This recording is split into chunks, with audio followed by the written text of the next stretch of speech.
This is a continuation of The War of the Worlds by H.G. Wells, comprising Book 2, Chapters 1 through 3. Book 2, The Earth Under the Martians. Chapter 1, Underfoot. In the first book, I have wandered so much from my own adventures to tell of the experiences of my brother that all through the last 2 chapters I and the curate have been lurking in the empty house at Halliford, whither we fled to escape the black smoke. There I will resume. We stopped there all Sunday night and all the next day, the day of the panic, in a little island of daylight, cut off by the black smoke from the rest of the world. We could do nothing but wait in aching inactivity during those 2 weary days.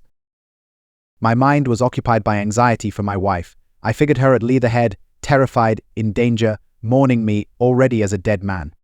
I paced the rooms and cried aloud when I thought of how I was cut off from her, of all that might happen to her in my absence. My cousin, I knew, was brave enough for any emergency, but he was not the sort of man to realize danger quickly, to rise promptly. What was needed now was not bravery, but circumspection. My only consolation was to believe that the Martians were moving Londonward and away from her. Such vague anxieties keep the mind sensitive and painful. I grew very weary and irritable with the curate's perpetual ejaculations. I tired of the sight of his selfish despair. After some ineffectual remonstrance, I kept away from him, staying in a room evidently a children's schoolroom containing globes, forms, and copybooks. When he followed me thither, I went to a box room at the top of the house, and in order to be alone with my aching miseries, locked myself in. We were hopelessly hemmed in by the black smoke all that day and the morning of the next. There were signs of people in the next house on Sunday evening, a face at a window and moving lights, and later the slamming of a door. But I do not know who these people were nor what became of them. We saw nothing of them next day. The black smoke drifted slowly riverward all through Monday morning, creeping nearer and nearer to us, driving at last along the roadway outside the house that hid us. A Martian came across the fields about midday, laying the stuff with a jet of superheated steam that hissed against the walls, smashed all the windows it touched, and scalded the curate's hand as he fled out of the front room. When at last we crept across the sodden rooms and looked out again, the country northward was as though a black snowstorm had passed over it. Looking towards the river, we were astonished to see an unaccountable redness mingling with the black of the scorched meadows. For a time we did not see how this change affected our position, save that we were relieved of our fear of the black smoke. But later I perceived that we were no longer hemmed in, that now we might get away. So soon as I realized that the way of escape was open, my dream of action returned. But the curate was lethargic, unreasonable. "We are safe here," he repeated, "safe here." I resolved to leave him would that I had. Wiser now for the artilleryman's teaching, I sought out food and drink. I had found oil and rags from my burns, and I also took a hat and a flannel shirt that I found in one of the bedrooms. When it was clear to him that I meant to go alone, had reconciled myself to going alone, he suddenly roused himself to come. And all being quiet throughout the afternoon, we started about 5 o'clock, as I should judge, along the blackened road to Sunbury. In Sunbury, and at intervals along the road, were dead bodies lying in contorted attitudes, horses as well as men, overturned carts and luggage, all covered thickly with black dust. That pall of cindery powder made me think of what I had read of the destruction of Pompeii. We got to Hampton Court without misadventure, our minds full of strange and unfamiliar appearances, and at Hampton Court our eyes were relieved to find a patch of green that had escaped the suffocating drift. We went through Bushay Park, with its deer going to and fro under the chestnuts, and some men and women hurrying in the distance towards Hampton, and so we came to Twickenham. These were the first people we saw. Away across the road, the woods beyond Ham and Petersham were still afire. Twickenham was uninjured by either heat ray or black smoke, and there were more people about here, though none could give us news. For the most part they were like ourselves, taking advantage of a lull to shift their quarters. So I have an impression that many of the houses here were still occupied by scared inhabitants, too frightened even for flight. Ere to the evidence of a hasty rout was abundant along the road. I remember most vividly 3 smashed bicycles in a heap, pounded into the road by the wheels of subsequent cart. We crossed Richmond Bridge about 8:30. We hurried across the exposed bridge, of course, but I noticed floating down the stream a number of red masses, some many feet across. I did not know what these were. There was no time for scrutiny, and I put a more horrible interpretation on them than they deserved. Here again on the Surrey side were black dust that had once been smoke, and dead bodies a heap near the approach to the station, but we had no glimpse of the Martians until we were some way towards Barnes. So we saw in the blackened distance a group of 3 people running down a side street towards the river, but otherwise it seemed deserted. Up the hill, Richmond town was burning briskly. Outside the town of Richmond there was no trace of the black smoke. Then suddenly, as we approached Q, came a number of people running, and the upper works of a Martian fighting machine loomed in sight over the housetops, not 100 yards away from us. So we stood aghast at our danger, and had the Martian looked down we must immediately have perished. So we were so terrified that we dared not go on, but turned aside and hid in a shed in a garden. So there the curate crouched, weeping silently and refusing to stir again. But my fixed idea of reaching Leatherhead would not let me rest, and in the twilight I ventured out again. I went through a shrubbery, and along a passage beside a big house standing in its own grounds, and so emerged upon the road towards Kew. The curate I left in the shed, but he came hurrying after me. That second start was the most foolhardy thing I ever did, for it was manifest the Martians were about us. No sooner had the curate overtaken me than we saw either the fighting machine we had seen before or another, far away across the meadows in the direction of Kew Lodge. 4 or 5 little black figures hurried before it across the green-grey of the field, and in a moment it was evident this Martian pursued them. In 3 strides he was among them, and they ran radiating from his feet in all directions. He used no Hatrude to destroy them, but picked them up one by one. Apparently he tossed them into the great metallic carrier which projected behind him, much as a workman's basket hangs over his shoulder. It was the first time I realized that the Martians might have any other purpose than destruction with defeated humanity. We stood for a moment petrified, then turned and fled through a gate behind us into a walled garden, fell into, rather than found, a fortunate ditch, and lay there, scarce daring to whisper to each other until the stars were out. I suppose it was nearly 11 o'clock before we gathered courage to start again, no longer venturing into the road, but sneaking along hedgerows and through plantations, and watching keenly through the darkness, he on the right and I on the left, for the Martians, who seemed to be all about us. In one place we blundered upon a scorched and blackened area, now cooling and ashen, and a number of scattered dead bodies of men, burned horribly about the heads and trunks but with their legs and boots mostly intact, and of dead horses, 50 feet to perhaps behind a line of 4 ripped guns and smashed dun carriages. Sheen, it seemed, had escaped destruction, but the place was silent and deserted. Here we happened on no dead, though the night was too dark for us to see into the side roads of the place. In Sheen my companions suddenly complained of faintness and thirst, and we decided to try one of the houses. The first house we entered, after a little difficulty with the window, was a small semi-detached villa, and I found nothing eatable left in the place but some mouldy cheese. There was, however, water to drink, and I took a hatchet which promised to be useful in our next house-breaking. We then crossed to a place where the road turns towards Mortlake. Here there stood a white house within a walled garden, and in the pantry of this domicile we found a store of food, 2 loaves of bread in a pan, an uncut steak, and the half of a ham. And I give this catalogue so precisely because, as it happened, we were destined to subsist upon this store for the next fortnight. Total beer stood under a shelf, and there were 2 bags of haricot beans and some limp lettuces. This pantry opened into a kind of wash-up kitchen, and in this was firewood. There was also a cupboard in which we found nearly a dozen of burgundy, tinned soups and salmon, and 2 tins of biscuits.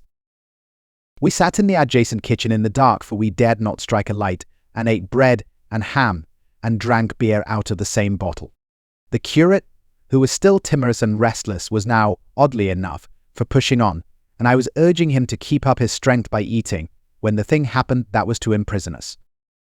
"It can't be midnight yet," I said, and then came a blinding glare of vivid green light. Everything in the kitchen leaped out, clearly visible in green and black, and vanished again. And then followed such a concussion as I have never heard before or since. So, close on the heels of this as to seem instantaneous came a thud behind me, a clash of glass, a crash and rattle of falling masonry all about us, and the plaster of the ceiling came down upon us, smashing into a multitude of fragments upon our heads. I was knocked headlong across the floor against the oven handle and stunned. I was insensible for a long time. The curate told me, and when I came to we were in darkness again, and he, with a face wet I found afterwards with blood from a cut forehead, was dabbing water over me. For some time I could not recollect what had happened, Then things came to me slowly. A bruise on my temple asserted itself. "Are you better?" asked the curate in a whisper. At last I answered him. I sat up. "Don't move," he said. "The floor is covered with smashed crockery from the dresser. You can't possibly move without making a noise, and I fancy they are outside." We both sat quite silent, so that we could scarcely hear each other breathing. Everything seemed deadly still, but once something near us, some plaster or broken brickwork, slid down with a rumbling sound. Outside and very near was an intermittent metallic rattle. "Shoo, that," said the curate, when presently it happened again. "Yes," I said, "but what is it?" "A Martian," said the curate. I listened again. "It was not like the heat ray," I said, and for a time I was inclined to think one of the great fighting machines had stumbled against the house, as I had seen one stumble against the tower of Shepperton Church.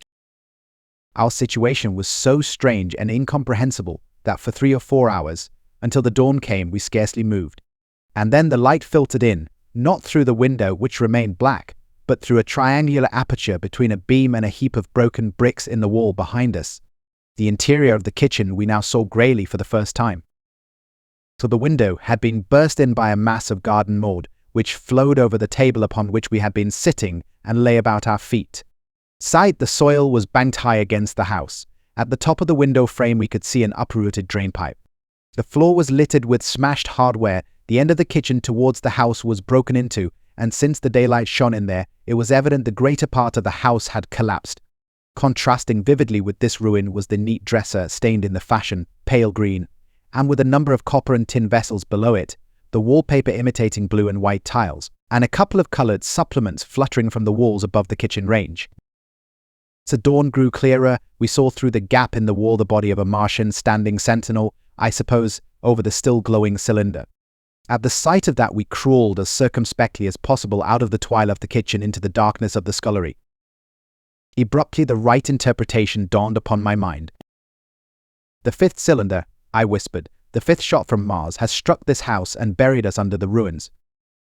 For a time the curate was silent, and then he whispered, "God have mercy upon us." I heard him presently whimpering to himself. Save for that sound we lay quite still in the scullery. I for my part scarce dared breathe, and sat with my eyes fixed on the faint light of the kitchen door. I could just see the curate's face, a dim, oval shape, and his collar and cuffs. Outside there began a metallic hammering, then a violent hooting, and then again, after a quiet interval, a hissing like the hissing of an engine. These noises, for the most part problematical, continued intermittently and seemed, if anything, to increase in number as time wore on. Presently a measured thudding and a vibration that made everything about us quiver and the vessels in the pantry ring and shift began and continued. Once the light was eclipsed, and the ghostly kitchen doorway became absolutely dark. For many hours we must have crouched there, silent and shivering, until our tired attention failed. At last I found myself awake and very hungry. I am inclined to believe we must have spent the greater portion of a day before that awakening. My hunger was at a stride so insistent that it moved me to action. I told the curate I was going to seek food, and felt my way towards the pantry. He made me no answer, but so soon as I began eating, the faint noise I made stirred him up, and I heard him crawling after me. Chapter 2. What we saw from the ruined house. After eating we crept back to the scullery, and there I must have dozed again, for when presently I looked round I was alone. So the thudding vibration continued with wearisome persistence. I whispered for the curate several times, and at last felt my way to the door of the kitchen. It was still daylight, and I perceived him across the room, lying against the triangular hole that looked out upon the Martians. His shoulders were hunched, so that his head was hidden from me. And I could hear a number of noises almost like those in an engine shed, and the place rocked with that beating thud. Through the aperture in the wall I could see the top of a tree, touched with gold, and the warm blue of a tranquil evening sky. For a minute or so I remained watching the curate, and then I advanced, crouching and stepping with extreme care amid the broken crockery that littered the floor. I touched the curate's leg, and he started so violently that a mass of plaster went sliding down outside and fell with a loud impact. I gripped his arm, fearing he might cry out, and for a long time we crouched motionless. Then I turned to see how much of our rampart remained. The detachment of the plaster had left a vertical slit open in the debris, and by raising myself cautiously across a beam I was able to see out of this gap into what had been overnight a quiet suburban roadway. Vast indeed was the change that we beheld. So the fifth cylinder must have fallen right into the midst of the house we had first visited. The building had vanished, completely smashed, pulverized, and dispersed by the blow. So the cylinder lay now far beneath the original foundations, deep in a hole, already vastly larger than the pit I had looked into at Woking. All the earth all round it had splashed under that tremendous impact. Splashed is the only word, and lay in heaped piles that hid the masses of the adjacent houses. It had behaved exactly like mud under the violent blow of a hammer. Our house had collapsed backward. The front portion, even on the ground floor, had been destroyed completely. By a chance the kitchen and scullery had escaped and stood buried now under soil and ruins, closed in by tons of earth on every side save towards the cylinder. Over that aspect we hung now on the very edge of the great circular pit the Martians were engaged in making. The heavy beating sound was evidently just behind us, and ever and again a bright green vapor drove up like a veil across our people. The cylinder was already opened in the center of the pit, and on the farther edge of the pit, amid the smashed and gravel-heaped shrubbery, one of the great fighting machines, deserted by its occupant, stood stiff and tall against the evening sky.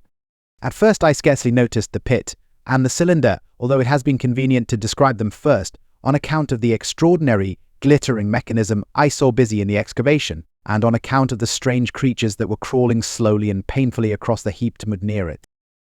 The mechanism it certainly was that held my attention first. It was one of those complicated fabrics that have since been called handling machines, and the study of which has already given such an enormous impetus to terrestrial invention. As it dawned upon me first, it presented a sort of metallic spider with 5-jointed, agile legs, and with an extraordinary number of jointed levers, bars, and reaching and clutching tentacles about its body. Most of its arms were retracted, but with 3 long tentacles it was fishing out a number of rods, plates, and bars which lined the covering and apparently strengthened the walls of the cylinder. So these, as it extracted them, were lifted out and deposited upon a level surface of earth behind it.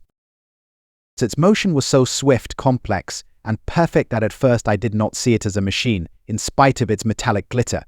So the fighting machines were coordinated and animated to an extraordinary pitch, but nothing to compare with this. People who have never seen these structures, and have only the ill-imagined efforts of artists or the imperfect descriptions of such eyewitnesses as myself to go upon, scarcely realize that living quality. And I recall particularly the illustration of one of the first pamphlets to give a consecutive account of the war. The artist had evidently made a hasty study of one of the fighting machines, and there his knowledge ended. He presented them as tilted, stiff tripods without either flexibility or subtlety, and with an altogether misleading monotony of effect. The pamphlet containing these renderings had a considerable vogue, and I mention them here simply to warn the reader against the impression they may have created. Paddy were no more like the Martians I saw in action than a Dutch doll is like a human being. To my mind, the pamphlet would have been much better without them.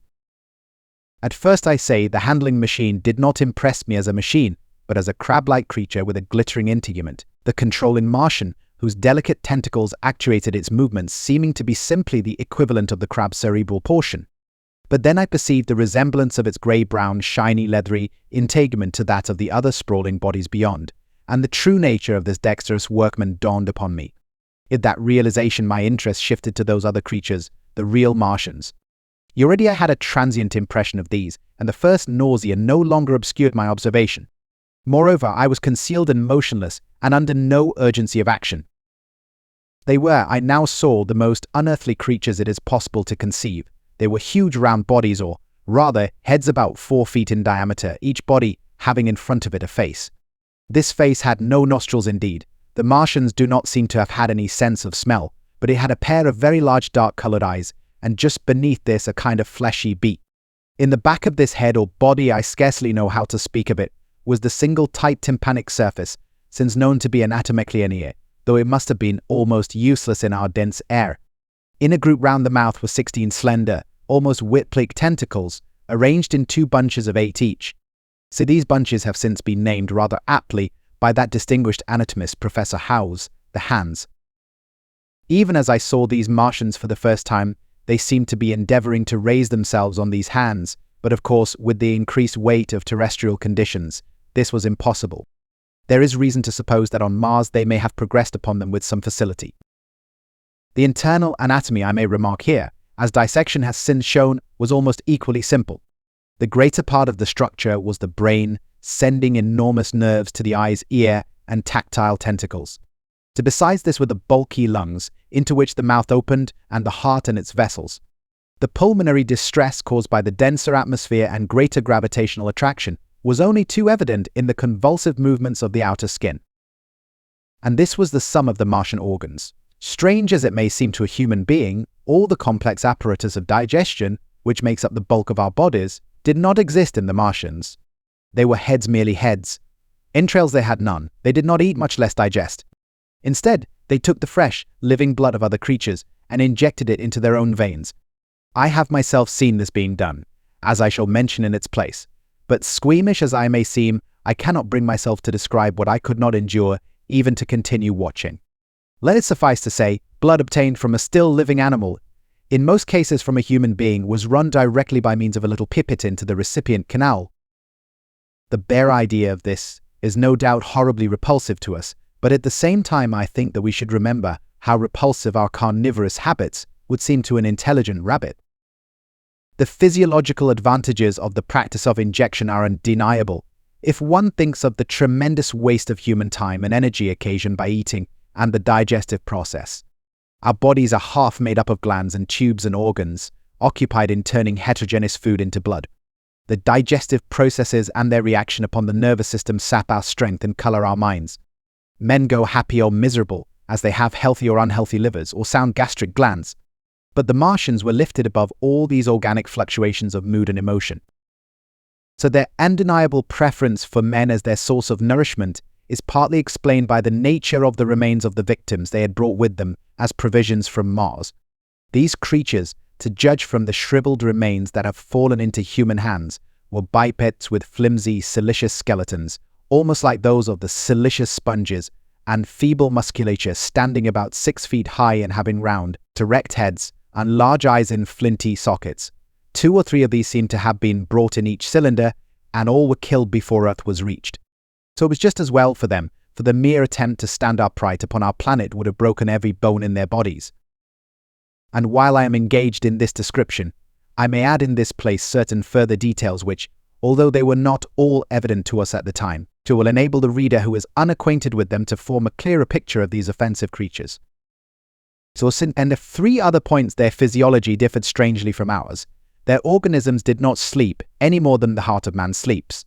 Since they have no extensive muscular mechanism to recuperate, that periodical extinction was unknown to them. They had little or no sense of fatigue, it would seem. On Earth they could never have moved without effort, yet even to the last they kept in action. In 24 hours, they did 24 hours of work, as even on Earth is perhaps the case with the ants. In the next place, wonderful as it seems in a sexual world, the Martians were absolutely without sex, and therefore without any of the tumultuous emotions that arise from that difference among men.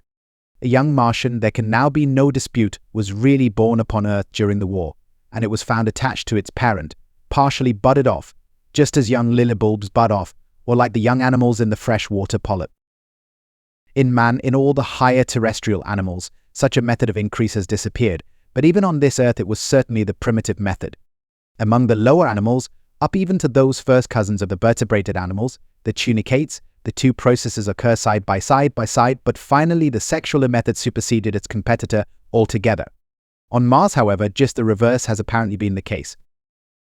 It is worthy of remark that a certain speculative writer of quasi-scientific repute, writing long before the Martian invasion, did forecast for man a final structure not unlike the actual Martian condition.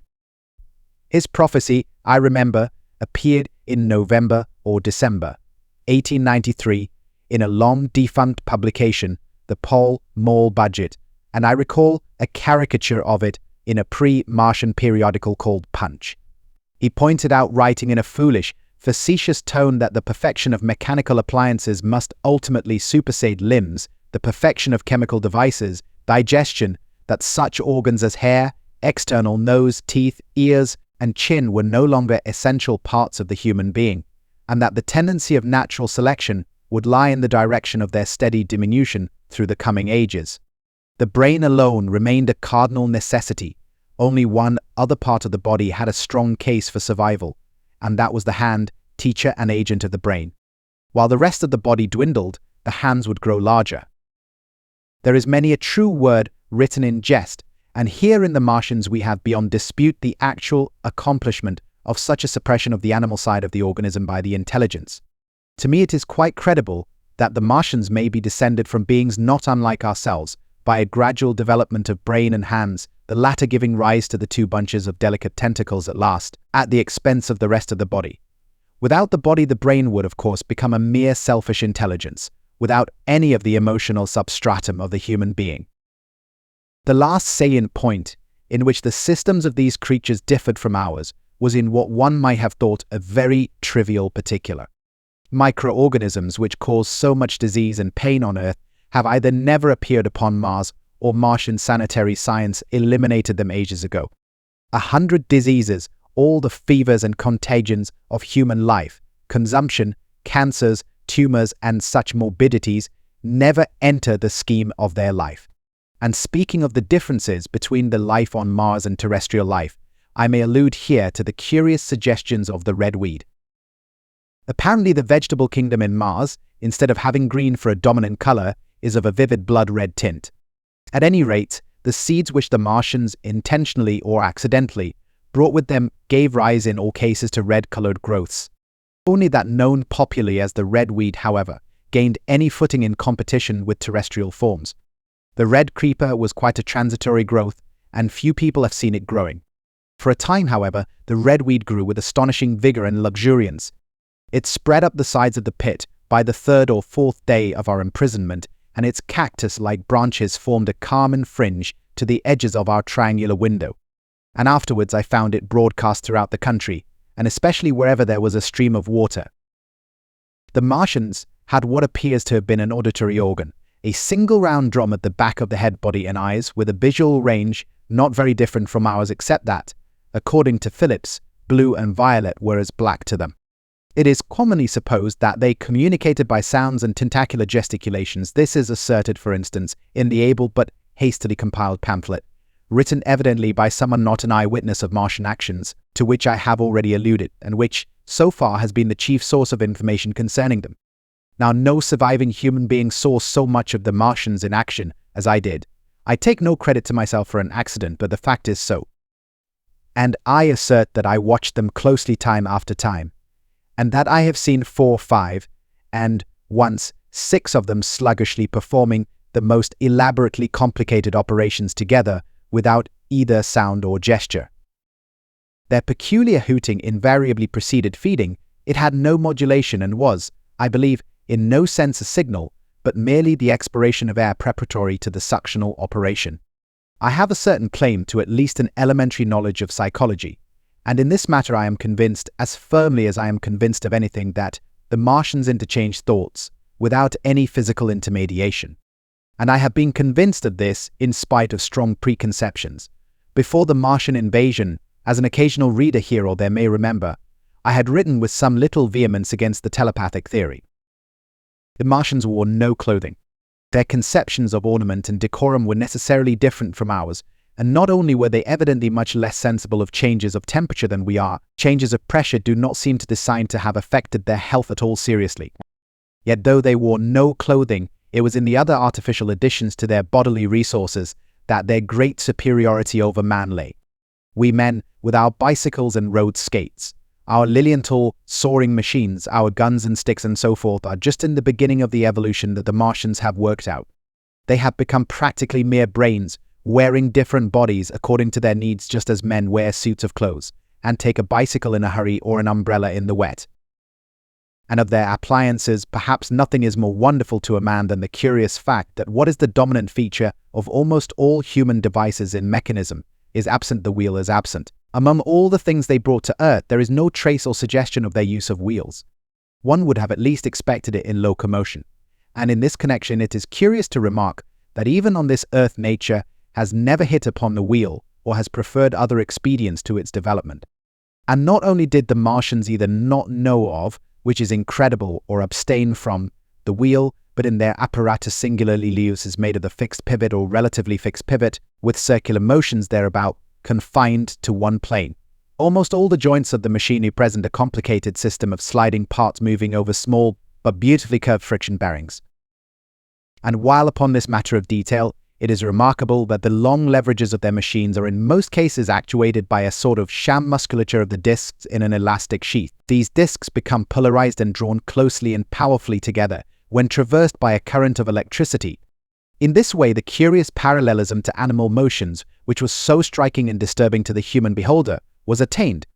Such quasi-muscles abounded in the Krablick handling machine, which on my first peeping out of the slit, I watched unpacking the cylinder.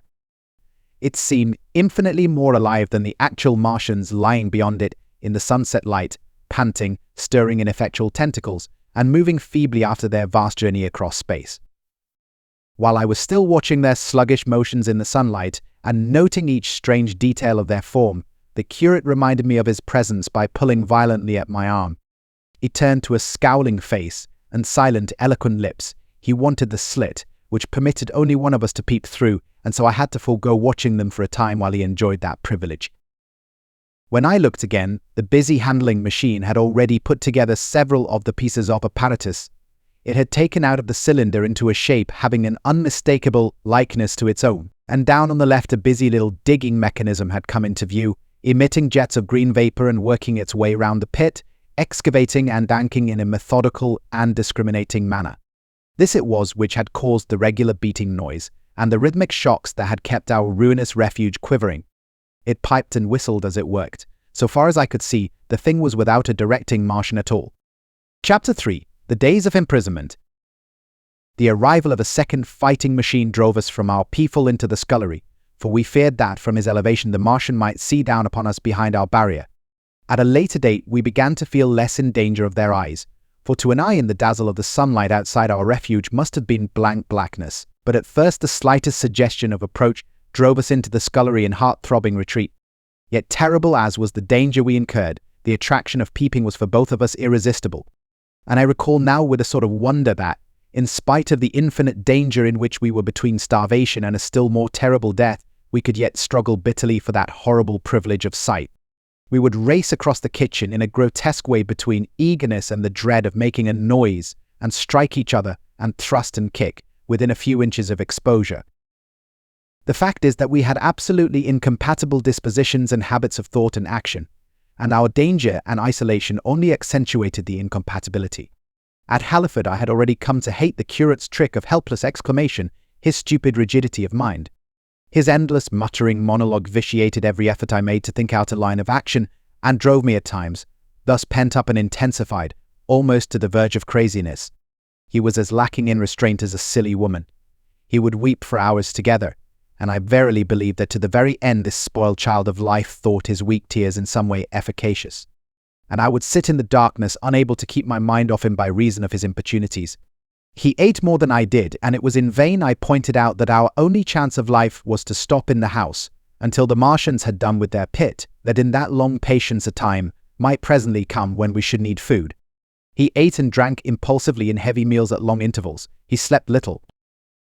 As the days wore on, his utter carelessness of any considerations so intensified our distress and danger that I had, much as I loathed doing it, to resort to threats and at last to blows. That brought him to reason for a time, but he was one of those weak creatures, void of pride, timorous, anemic, hateful souls, full of shifty cunning, who face neither God nor man, who face not even themselves. So it is disagreeable for me to recall and write these things, but I set them down that my story may lack nothing. Those who have escaped the dark and terrible aspects of life will find my brutality, my flash of rage in our final tragedy, easy enough to blame, for they know what is wrong as well as any, but not what is possible to tortured men. But those who have been under the shadow, who have gone down at last to elemental things, will have a wider charity. And while within we fought out our dark, dim contest of whispers, snatched food and drink, and gripping hands and blows, without, in the pitiless sunlight of that terrible June, was the strange wonder of the unfamiliar routine of the Martians in the pit. Let me return to those first new experiences of mine. After a long time I ventured back to the peephole, to find that the newcomers had been reinforced by the occupants of no fewer than 3 of the fighting machines. These last had brought with them certain fresh appliances that stood in an orderly manner about the cylinder. The second handling machine was now completed, and was busied in serving one of the novel contrivances the big machine had brought. This was a body resembling a milk can in its general form, above which oscillated a pear-shaped receptacle, and from which a stream of white powder flowed into a circular basin below. The oscillatory motion was imparted to this by one tentacle of the handling machine. So with two spatulate hands, the handling machine was digging out and flinging masses of clay into the pear-shaped receptacle above, while with another arm it periodically opened a door and removed rusty and blackened clinkers from the middle part of the machine. Another steely tentacle directed the powder from the basin along a ribbed channel towards some receiver that was hidden from me by the mound of bluish dust. But from this unseen receiver, a little thread of green smoke rose vertically into the quiet air. As I looked, the handling machine, with a faint and musical clinking, extended telescopic fashion, a tentacle that had been a moment before a mere blunt projection until its end was hidden behind the mound of clay. In another second it had lifted a bar of white aluminium into sight, untarnished as yet, and shining dazzlingly, and deposited it in a growing stack of bars that stood at the side of the stage. Between sunset and starlight this dexterous machine must have made more than 100 such bars out of the clay, and the mound of bluish dust rose steadily until it topped the side of the pit. The contrast between the swift and complex movements of these contrivances and the inert, panting clumsiness of their masters was acute, and for days I had to tell myself repeatedly that these latter were indeed the living of the two things.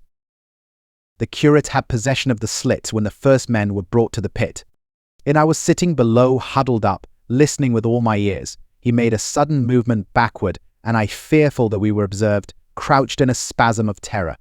He came sliding down the rubbish and crept beside me in the darkness, inarticulate, gesticulating, and for a moment I shared his panic. His gesture suggested a resignation of the slit, and after a little while my curiosity gave me courage, and I rose up, stepped across him, and clambered up to it. At first I could see no reason for his frantic behavior.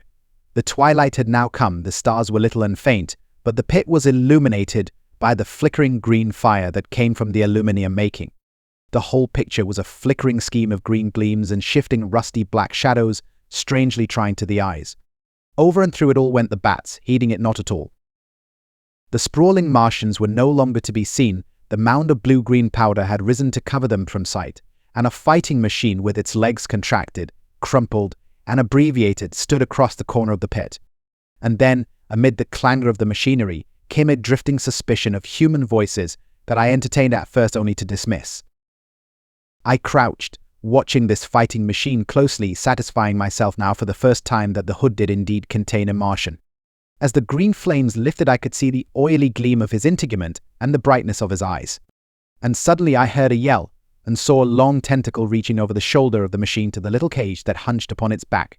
Since something struggling violently was lifted high against the sky, a black, vague idma against the starlight, and as this black object came down again, I saw by the green brightness that it was a man. For an instant he was clearly visible. He was a stout, ruddy, middle-aged man, well-dressed. 3 days before, he must have been walking the world, a man of considerable consequence. I could see his staring eyes and gleams of light on his studs and watch chain. He vanished behind the mound, and for a moment there was silence, and then began a shrieking and a sustained and cheerful hooting from the Martians. I slid down the rubbish, struggled to my feet, clapped my hands over my ears, and bolted into the scullery. The curate, who had been crouching silently with his arms over his head, looked up as I passed, cried out quite loudly at my desertion of him, and came running after me. That night, as we lurked in the scullery, balanced between our horror and the terrible fascination this peeping had, although I felt an urgent need of action, I tried in vain to conceive some plan of escape, but afterwards, during the second day, I was able to consider our position with great clearness. The curate, I found, was quite incapable of discussion. This new and culminating atrocity had robbed him of all vestiges of reason or forethought. Practically, he had already sunk to the level of an animal, but as the saying goes, I gripped myself with both hands. It grew upon my mind once I could face the facts that, terrible as our position was, there was as yet no justification for absolute despair.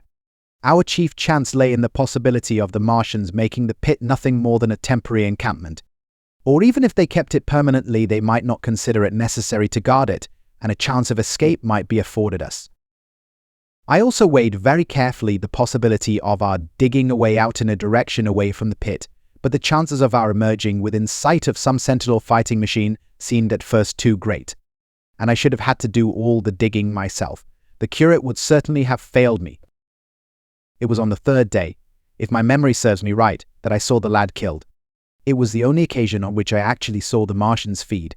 After that experience, I avoided the hole in the wall for the better part of a besit. I went into the scullery, removed the door, and spent some hours digging with my hatchet as silently as possible. But when I had made a hole about a couple of feet deep, the loose earth collapsed noisily, and I did not dare continue. I lost heart and lay down on the scullery floor for a long time, having no spirit even to move. And after that I abandoned altogether the idea of escaping by excavation. It says much for the impression the Martians had made upon me that at first I entertained little or no hope of our escape being brought about by their overthrow through any human effort. But on the fourth or fifth night I heard a sound like heavy guns. It was very late in the night, and the moon was shining brightly. The Martians had taken away the excavating machine, and, save for a fighting machine that stood in the remoter bank of the pit, and a handling machine that was buried out of my sight in a corner of the pit, immediately beneath my peephole, the place was deserted by them.